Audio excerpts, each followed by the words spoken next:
Okay, are we ready? Rachel? I'm so ready. Welcome to Versus. I'm not the host of this podcast. I'm just guesting. Basically doing everyone a favor.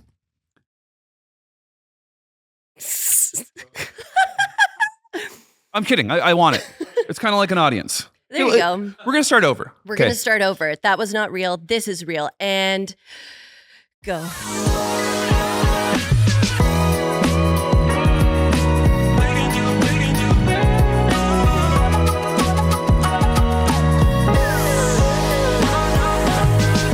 Rachel Leanne Schaefer. Wow, that's actually so wild and close. My middle name is Elizabeth, as is almost the rest of the... Yeah, it's not close at all. But my Oma's name is Leanne, and it could have been. Well, you never told me, so I guessed. Well, Rachel Elizabeth Schaefer. That's right. How come that's not your... How come your Instagram name isn't Rachel Elizabeth like people like to do? Because it's Rachel Elizabeth Schaefer on Instagram. It was right there. It was right there. Welcome to Versus. This is not my podcast, but I am hosting. You could talk. You seem like I don't know why I'm so... What's going on? What's going on with you?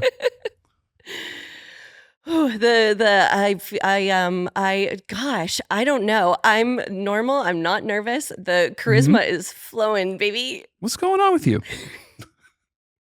You wore your best N64 shirt. I wore my best shirt for this. And my best belt. What's going on with me? Yeah. Nothing's going on at all. I had a scary thing happen in the middle of the night, so maybe that's what's and shaking. In the morning? We're not supposed to know about that. We had a scary thing in the morning and a scary thing in the middle of the night, so I feel like I'm coming in with a weird energy. Okay, well, on my special, I have a joke about my boyfriend having a night terror and me being about to tell him I love him because he's looking right at me, and then realizing the next day that your face is made of snakes. He was looking at a horrible monster when I thought he was looking at me, his love. But so that happens to him a lot. That's 100% real. I'm a really bad sleeper, and he can sleep instantly. And we actually sleep. People are going to think this is insane. We sleep head to feet. Really? Because I'm so bad at sleeping that I'm like, I just want to feel like no one's face is anywhere close to me. And he gets night terrors. So that means that like I'll be asleep over here, he's asleep over there. And then sometimes in the middle of the night, he'll just like shoot up to a seated position and be looking out in our hall, like as if something scary is there. And then I'll look at him and I'll be awake immediately because I'm such a light sleeper. And I just go. And your lizard's like. Yeah, my lizard pops around the corner. What's up, guys? No, but I go. She's a lizard. It's okay. You're okay. Nothing's there. Lie back down. Go back to sleep. And he won't really be awake, but he can like hear me like comforting him, and he'll be like, holy and just shit. slowly go back down. But last night, so normally this is like a fun, charming thing that kind of happens that I kind of like because it makes me feel like I'm helping him. Sure. And it's just kind of entertaining. It's like you're in a mental hospital. Exactly. In the most fun way. And he last night had one again, but he sits right up and starts smacking really aggressively around him in the bed, like he thinks something's in the bed. And I was like, whoa, like you're okay. Like, what's going on? And he's smacking and smacking and smacking. And then he stops. And I'm like, it's okay. You're okay. And then he starts maniacally laughing. Can I guess? Yeah. He was playing whack-a-mole. Maybe. We'll never know because he doesn't remember. Well, why'd you let me guess then? Well, I wanted to know how your mind works. Okay, sure. But so he's smacking around. He stops smacking. He starts maniacally laughing, like in kind of a quiet way. Okay. Like in a way, like in a horror movie when an old woman is alone in a dark room and she's kind of like rocking in a rocking chair with her eyes wide open, kind of going, that was him. Yeah. And then he just kept laughing and slowly went back down, just going, and I was like, what is happening? And then he goes, it's just so funny. Oh my God. And then his eyes go out and he's snoring immediately. And then I was sitting there horrified for like 5 minutes with my eyes wide open, just looking around. It was so scary. Now you're the one with night terrors. And now I have to have night terrors. It was so scary. Does he sleepwalk? No, thank God. I thought night terrors and sleepwalking were like one and the same. I think everybody's different, Kevvy. Some people need to tie themselves up when they go to sleep. Yes, like Mike Birbiglia with the sleeping bag and the oven so he mitts doesn't and the dive lock. out of the hotel window. Yeah, that's madness. Yeah, maybe he should do that. What if there's some sort of like carbon monoxide leak in the rest of the house and everybody else passes out and he's like the only one who could help, but he's in sleeping bag and oven mitts? Why wouldn't he pass out from that? Because he's in a different room with the door shut and locked. I don't know. Okay. So when you're building, carbon monoxide goes into every room except your bedroom. I actually don't know where carbon monoxide comes from and like what that problem is caused by. Do I need to be worried I gotta say, about that? Is that just a gas stove thing? you and I are both pretty uneducated on carbon monoxide, so let's just move past it. I'm pretty uneducated on most things, Me but I'll too. still decide to speak on them. Me too. I kind of only know how to do 3 things. What are they? I can make music. I can perform music. And Yeah, that seems like the same thing, but okay. Okay, well, I can't wait for your list. What's the third thing? Let's hear it. Feeding a lizard doesn't count, so Is that not a thing? it's a thing. Are we roasting each other? What's happening here? How do you feed a lizard? What do you think my lizard eats, Kevvy? Bits of carrots. No, wrong, Okay. false. Lizard pellets. Wrong again, false. What, insects? She could, but she Crickets. doesn't. She could eat crickets, but she doesn't. She's able to be a vegetarian. She gets these like powdered fruit Name mixtures. of the episode, Froudered. Froudered. Go on. Powdered fruit mixtures. You can see how I made that word. And I add water, and then it's kind of like an applesauce. And it's froudered. deal. Froudered. So vegetarian, but not into carrots. Not into carrots, no. She doesn't really have like teeth, so she wouldn't be able to get. Right. What if you But mushed she it did into bite me once, and it was adorable. Why'd she bite you? What'd you do to her? She was really hungry Mhm. because when I first got her, I didn't know how much she ate or like Mhm. I knew when to feed her. Like I looked into taking care of her, but I didn't know what it would look like when she had consumed food because Yeah. she's so little and I'm Mhm. giving her this big bowl of food. And for like 2 weeks when I got her, I was like, I can't tell if she's eating or not. There's like maybe she's just like licking a layer off the top of this applesauce type mixture I've made for her and I just can't tell it's gone, or maybe she's not eating it at all. Yeah. And then at one point I was like, okay, like this has to stop. Like I have to like know that she's eating. And I like poked the food, but I hadn't held her yet because she wasn't like comfortable yet. I poked the food and then got it on my finger and then put it to her face. And then she was immediately like, and she bit me. Okay. And it was the cutest little nibble because her teeth are just these little like, Yeah. I don't even think they're teeth. I think they're just little gum nubs. Yeah. And then the next day, all the food was gone. And I was like, oh, this dumb lizard didn't know where her food was in this okay. tiny tank. And then you had to go now to she the gets it. hospital to get your finger reattached. That's right. I think that's a great pet. She's a great pet. She's Yeah. very low maintenance. Could you handle a dog? No, Me either. I like them. I like dogs too. I'm like a good dog uncle. Yeah, me You know? too. I think in general, I'm a good aunt. I Yeah. have a nephew. I Mhm. don't have a kid of my own. Right. I don't know that I could keep one alive. I feel the same way about both of us. Yeah. I don't know if I would I actually trust think us. you could do it. You really? Yeah, I think Oh, you could do it. Yeah. That's great. Yeah, I think you know what I think. Because I have an announcement. No. Yeah. I'm I- having a lizard. Having that would be cool. That would be If cool. you want to go viral for your special, here's your chance. Yeah, I think you'd be. Get that camera in the delivery room. I think you could do that. I think you could do anything you want. I think you could own a dog. Thinks I could do anything I want. Yeah. Now I feel bad for mocking him for his 3 things that he can do, being only 2 things. Did we hear the last final thing? I don't even think I got to it because. Because you only had 2, Well, and it's really just, it was 1. It's just you made me uncomfortable on my own show that I'm guest hosting. It's not my show. And you're being so nice to me. I was. Let's start over Okay. because the people need to think I'm likable to want to watch You my are special. likable, just not today. Thanks. I guess. No, you're likable. So you know what I noticed? That was Sometimes too real. Sometimes you and I, like 99% of the times we are together, we're so nice to each other. And then every once in a while, it gets like this. I know. And I feel like it's usually on camera. Is I it? don't know why. We're just like, oh, cameras are pointed at us. We need to be feisty. We need to make the world think we're not to be messed with. I don't know what. But no, like you can really easily mess with either of us. It's very easy to do and you'd have fun doing it and you should try it. Yeah. I like messing with people too, though. You like messing with people. That's a lie, Kevvy. We don't. You don't think so? No, we're two sweetie pies, and the world should just realize right now that they can walk all over us and just. You said sweetie pies, but I'm going to let that pies? go. Yeah. Is that the title of it? Sweetie pies. Sweetie pies. But here's the thing, though, is I like to mess with people for fun that I like. Dave Harris, I'm incredibly abusive to him. What? To poor sweet old Dave? No, because he reacts funny. He does react funny. Yeah. And he probably enjoys it. But it's really hard to tell it's hard to tell how he really feels about things sometimes. You could be deeply hurting him. You know how some people are different on text than in real life? Yes. In real life, he's very cautious and friendly. Our text thread is just him sending me gay porn. Oh, I love that. Yeah. That's nice. Yeah. So he deserves it, right? I guess that depends on how you receive the gay porn. Are you like...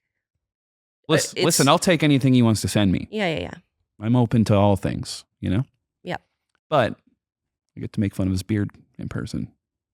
And then he It's a good pays for beard. my meal and leaves without saying goodbye. Does he dine and dash you?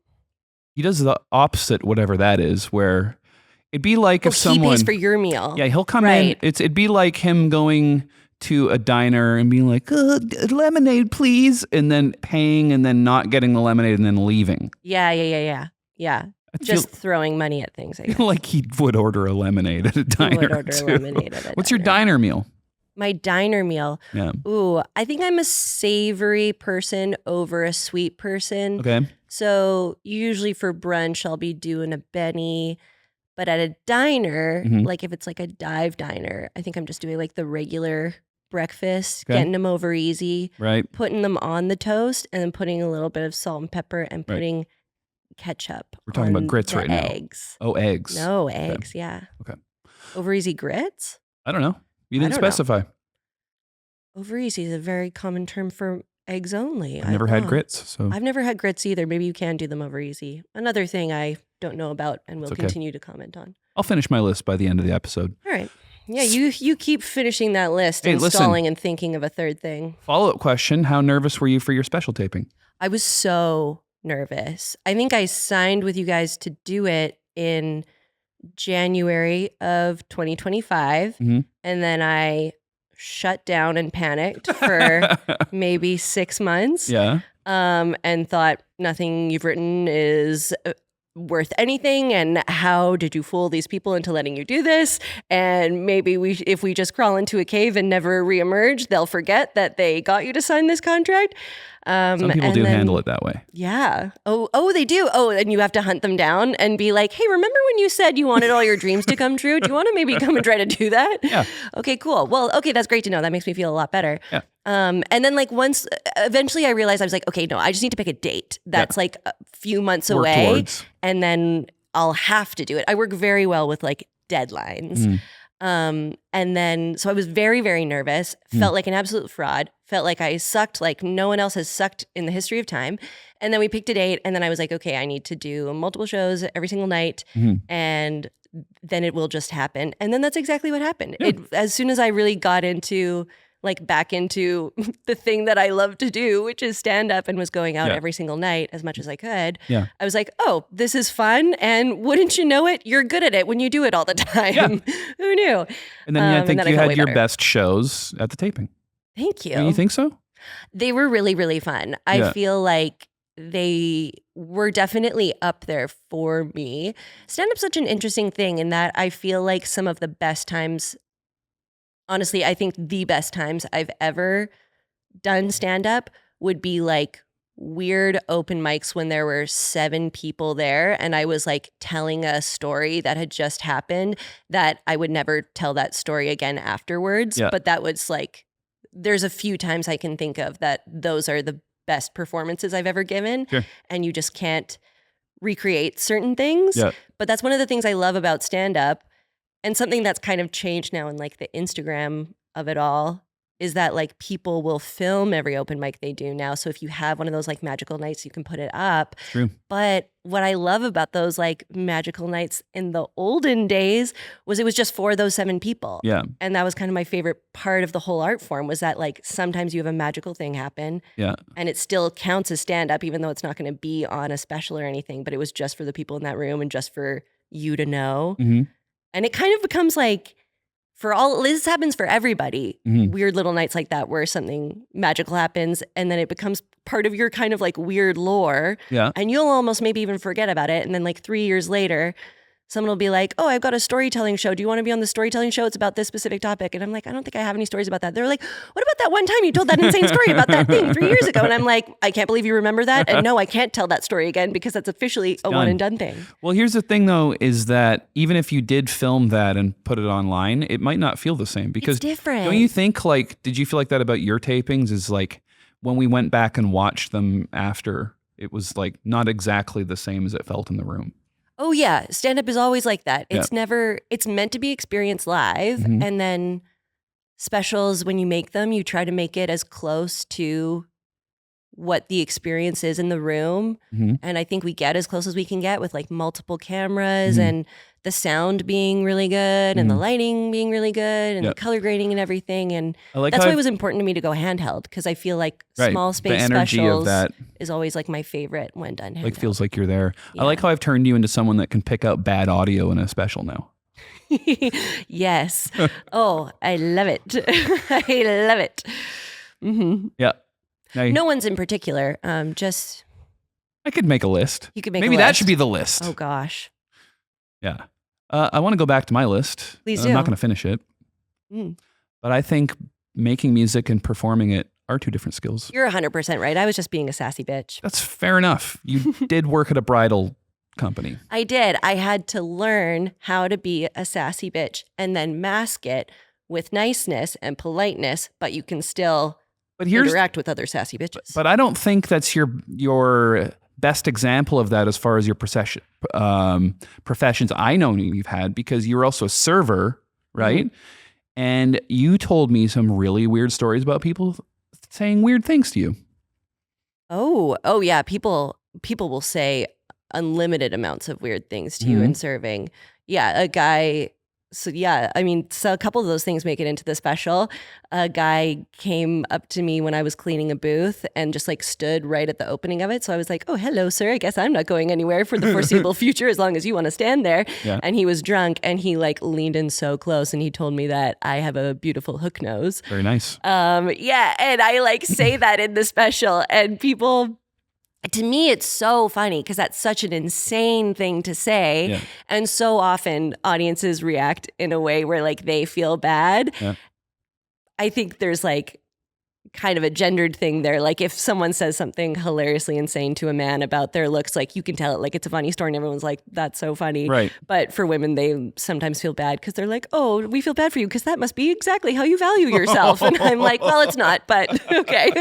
But no, and I actually had to edit down a little bit of what he said because I was like, he went so much further with that I can't even really repeat it. I kind of remembered, I think you told me what he said, or maybe it was somebody else. Like the worry is that, okay, because so this is what he said, and maybe when we're editing it, you can look into if it's okay for me to even say this. Get ready. Because we don't, the reason I didn't say it in the special was like, I was like, I don't know if it's okay if I repeat what he said. And I also wouldn't want anyone to think that I had made up this story of what he said just to be able to like say this thing. But he was like, you have a beautiful hook nose. And I was like, oh, thanks. And he was like, no, don't worry. I love hook noses. You have such a beautiful hook nose. I love it so much. You're a gorgeous Jewess. I love Jewesses. And I was like, what? That's not something anybody's ever said to anybody, and you shouldn't. And I don't know like what level of okay that word is to say. Yeah. Certainly I've heard people who are Jewish say that word and like, but I don't know if that's a thing that only they can say. I feel like it is. Yeah. So this might not make it in, but definitely. That's amazing. People are nuts. Yeah. Especially drunk ones at restaurants. What do you got? Alex loved it. And like I used to like tell it like 5 years ago on stage, maybe I would tell it with like the full story. And then like, it was very important to me to make it clear that like, I'm not Jewish. So like, you know, the audience could decide if they want whether or not it was okay that I had told that story. And I would make it very clear at the end that I wasn't Jewish. But then like for years after telling that joke, people kept coming up to me and thinking that I was. So I was like, okay, clearly I'm not making it clear enough and I don't know how to make it any clearer. So I'm just going to cut that part out. Fair enough. But it was just such an odd experience that I wanted everyone to know that that had happened. I remember from our meeting about you signing a moment from it that's very funny between you and Jonathan. And I have the opposite Jonathan response from a different story, which I'll also tell. When he met up with you, he said hi, and then he looked down because he types during meetings, and he looked up and he went, Jewish? And you were like, no. And he's like, okay. Yeah, and I didn't know at the time that he was Jewish. So when he went, he looked up, and so, okay, we're all on high alert all the time in this world that we live in. Yeah. He looks up at me and he goes, Jewish? And I go, no. But how would you feel if I was? Right. Like, it was very odd. That was what you said. It was very, very odd. Yeah. So the opposite reaction of that I saw, the opposite situation, is when I introduced him to Jacob Samuel, and he went, Jewish? And Jacob went, oh yeah. Oh, yeah. And then they were really happy with each other, and I just left, and they had a conversation for a really long time. That's so funny. This is the thing. Jonathan can keep asking people if they're Jewish with that one word and a question mark, but I think he's got to adjust his tone. I think he's got to start going Jewish instead of Jewish. Yeah. Because people don't know how to feel. Let's give him that note. He could use some notes. Yeah, let me just get on the phone with the head of the label and just give him that note. His office is right there. Let's go talk to him. I know you're in a meeting. Yeah. Me immediately shutting down and freaking out. He's never going to watch this, right? Yeah. He's also a very nice guy. Yeah. Yeah. He did a very nice tweet about you at your taping. Oh, nice. I got to get back on all of the apps that I deleted on my phone because I had an older phone that was out of storage. Now I have a new phone that has a lot of storage. So I should be back into that promotion game. Yeah, getting back into X now is a good idea. Yeah, I'm going to start getting into X now. Share some hot takes. I hear everyone on there is great, and also the people who run it and stuff. It used to be my favorite.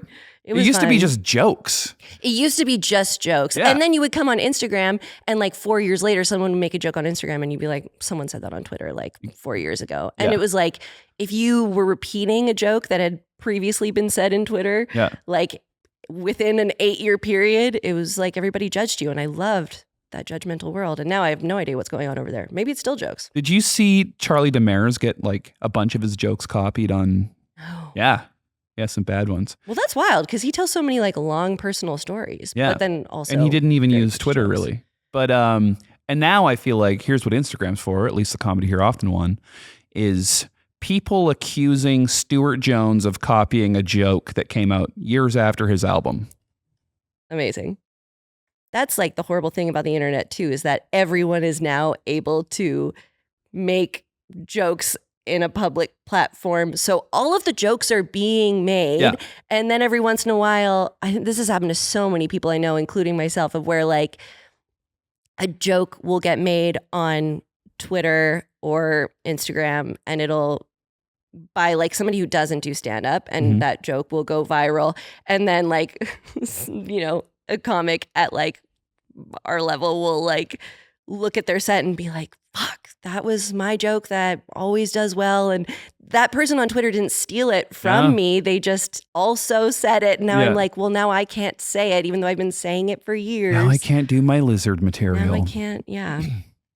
I had a Jurassic Park joke like early into stand up, and maybe my first like 3 years. And it back always in did very well. Yeah, back in 94. The first movie came out? When I first, And I was doing that joke for like, years, and it always did well. And then somebody got like 100,000 likes on a tweet that was very similar. Who copied you? Who Some stole your guy joke? in Albuquerque probably came to an open mic in Vancouver, stole my joke, went back to Albuquerque and tweeted it. Jesse I Pinkman. have no idea who it was, but I stopped doing that joke because I was like, it doesn't matter if people forget this tweet. Yeah. I can't live with the idea of like somebody thinking that like I took an idea from somebody else. So anytime I write a new joke, I always have that fear that I'm accidentally, especially because when you think of a new joke, you think the thought of the joke, maybe you write it down in your notes app, and then later on, you're thinking of the joke that you thought and wrote down, but all of a sudden it sounds familiar to you because you're like, and you had this panic moment of, am I just remembering the first time that I thought it, or am I now realizing that it's feeling familiar right now because I actually heard the thought from somebody else and I've taken it? Right. And so I had that panic before we shot the special about a kind of relatively new joke that I had that I put into it. That happens right at the beginning of the special too. Yeah. And I went back and watched so many women comics specials. Did you ask anyone? I asked so many people, but that's the worst part is there's no database. Like you can't type in a joke into Google and have it come up. That's not how specials work. There's no database of transcripts of all the specials. And there should be, because I don't want to do any jokes that anybody else has done. And I don't want to get accused of stealing a joke. And I don't want to accidentally steal a joke. But, I have no idea if I still don't know. And I don't think I'll know until it comes out. And then friggin' 57-year-old Greg in Kamloops is going to be like, hey, isn't that Ali Wong's joke? And I'm going to be like, Greg, where were you 3 months ago? I went through a whole journey in my mind as you're explaining that about how a database of premises and punchlines would be good. And then I realized AI would take that. Yeah. And then also just like hacks would be like, oh, I can just do. Yeah. Okay, I could just don't do it. Go deep in the transcript database. Yeah, don't do it. Did you hit up any comedians leading up to your taping about their experiences doing specials and get advice? I did. We can cut out huge pauses if I think about this for a minute, right? I think leave them. Leave them. Let's see how bad Anytime it gets. there's a big pause, just pan back and forth really fast between us. Yeah, exactly. Yeah. Okay, who did I talk to? I know I did. I know I talked to Sean McDonald, Mm-hmm. and I don't know that he had anything valuable to say. I can't remember. I'm sure he did. I have no idea. At the end of your special, throw the mic down, dive off stage. Yeah. It's all a blur, honestly. I asked Sean McDonald. I think I asked Katie Ellen Humphreys. I think I asked Aaron Reed, who was the host of both of my tapings. I think the consensus from most people was just like, do your best to like have fun and stay loose. And that's going to be the footage you like the best. Yeah. That's why it's so nice to do 2 tapings because you get it all out on the first one and know you said all the words. Yeah. And then you get to go into the second one being like, yeah, I'm sure there was things I could have done better in the first one, but I feel like they'll just naturally come out better in the second one. And anything like I feel like I got it all out on the first and now I get to have fun. Yeah. And in the editing of it, we do go back and forth a lot, but I think I mostly used the second show, which I was also so happy about because after the first show, you came up to me and you said, you were like, that was great. I think that was the best show I've ever seen you do. And if we only had one show, I would have been happy with that. And I felt it was really nice that you said that because it really made me feel like relieved going into the second show. I felt like I had the kind of freedom to have a little bit more fun with it. Yeah. Even though it's like doing the same jokes, I wasn't switching up the jokes I was doing. It was still the exact same set, but you just get to feel like you're a little bit looser. If you want to go off script, you can. And then at the end of both shows, you were very adamantly like, it was the first one. The first one was the better one. And Kenny, one of the camera guys, was like, it was the first one. The first one was the better one. And then, but I felt like in my head, I was like, wow, I thought it was the second one. This is wild. Yeah. And then Luke, another one of the camera guys, he was like, no, it was the second one. And I was like, that's great. That's what I want, is people to be torn on which was the better one. Yeah. And then we use a lot of both. And you're going to see in the special, like you can really tell it's 2 shows because we're very close to the audience, and you'll see it switch back and forth between people, which I kind of like. I don't think you'll really be able to tell when it's done. In my head, people are like nosy and want to catch that kind of discrepancy stuff. It hasn't been colored yet. Right. And that kind of evens that kind of stuff. This is boring. But coloring stuff's boring to the podcasters. But I don't mind if people can tell it's 2 shows, because I feel like that's kind of a new thing with, like, again, the Instagram of it all is that people kind of like to be part of the process, and people like that they know how things are kind of done. Absolutely. So there's a point in my special where I reference the early show. because the audience has a different reaction to something than the early show did. And then right away I comment on it and I'm like, oh, the early show felt this way. And then I also say like, shoot, now we're going to have to go with the early show because I've now ruined the illusion that it's a one and done thing. But we don't go with the early show. We go with that moment. So the audience knows right away there were two shows and you're going to see like back and forth. It doesn't really feel that way to me. In the same part of the room, but I like it. Okay. I kind of don't care. I want people to be like, this wasn't, like, it's not like nobody's perfect. Yeah. People have to do multiple tries to do things. And like stand up, like so many other art forms, can be a group project, even though it seems like it's just one person on stage. There were so many people involved, and like, it's more than just like me performing the jokes and then that's a special. Like, it's like there's editors and like the crowd changed the vibe too, and how everything about it is, I don't care if people can see the process. I'm really bad at being succinct, but I thought I was like so happy that you were so happy, like leading up to it and doing it. One more thing I think we should talk about. Do you remember your original concept for the set deck? When you're trying to achieve your dreams. Just explain it. You have a couple flashes of madness, and you have to let those flashes pass. But you also have to give them the shot they deserve. I had an idea. So the special's called I've Never Told Anyone That Before, which actually Kevvy gave the name of the special to me. It's a line from one of my jokes. But originally I was resistant to it a little bit at first. I wanted to call the special Float Goat, which really doesn't tell the audience anything about what the special is going to be. And then you were like, really like, oh, maybe like, I like that joke where you talk about guys saying, I've never told anyone that before. And I think that's like a good line that could be used for a special title. And I was like, no, it's Float Goat. But then as I'm like working on the special, I'm like, okay, it's all of these like disgusting, embarrassing stories of mine. So it thematically, that title makes so much sense. Yeah.